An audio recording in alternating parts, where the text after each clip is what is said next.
जी बिल्कुल, कराची में कचरा हुआ, शहर मोहल्ला गली शाहराएं तो सभी ने देखी थी। लेकिन हम इस वक्त मौजूद है कराची के इलाके बल्दिया टाउन में, जहां पर अब तक जो कचरे की जो सूरत हाल, उसके बाद लोगों का कारोबार भी बंद हो गया। जी मैं इस वक्त मौजूद हूँ, जाम नगर का एरिया है, बल्दिया टाउन का इलाका है। मेरे कैमरामैन इस्माइल अख्तर आपको दिखा सके इतना जो है वो कचरा है कि जिसकी वजह से पूरा रास्ता में सिर्फ बंद हो गया। बल्कि भी सामने मस्जिद है, मदरसा है, स्कूल इसके साथ मुतसिल है। यहाँ पर न मस्जिद में नमाज हो रही है, न बच्चे स्कूल में जा रहे हैं। जिससे मुतसिल कारोबार दुकानें हैं, क्योंकि उन्होंने भी दुकानें बंद कर दी हैं। और लोग जो है तो कचरे से अब तक तो बीमारियों की वजह से परेशान होते थे, लेकिन बल्दिया कराची का वो अजब इलाका हो गया है जहाँ पर मामूलात जिंदगी, जो बुनियादी मामूलात जिंदगी में मुतासर है। कुछ आप बताइएगा कि यहाँ पर क्या सूरत हाल है, कितने अरसे से यहाँ पर इस सूरत हाल है? ये 7 महीने हो गए, 7 महीने से यही हालत है।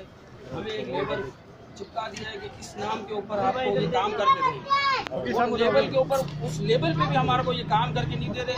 बैनर लगे हुए यहाँ सामने लगे हुए कह रहे कि हम लोग काम करवा रहे हैं, इनको पैसे मिलते हैं, ये गटरों बनाने के पैसे मिले और गटरें सिर्फ साफ हुई हैं, वो भी साफ नहीं हुई। आप गली की तरफ देख लें, गलियों के अंदर जाइए, कचरा भी नहीं उठ रहा। दुकानें कितने रोज से बंद है? 7 दिन से 2 महीने में 1 महीना पानी है।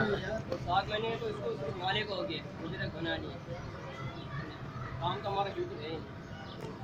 जी यहाँ पर जिस तरह लोगों की आपने बात भी सुनी, ये सिर्फ बल्दिया टाउन के एक मोहल्ले की सूरत हाल नहीं है। जिला गरबी में Sindh solid waste management board, जो कि महकमा बल्दियात के मातहत है, कचरा उठाना उसकी जिम्मेदारी है। ताम सूरत हाल इसके बरक्स है और इंतहाई खतरनाक सूरत हाल इख्तियार करती जा रही है। अगर बारिशों का सिलसिला दोबारा शुरू हुआ तो फिर सूरत हाल बल्दिया टाउन में खासी मुश्किल तर हो जाएगी। ईद में 4-5 दिन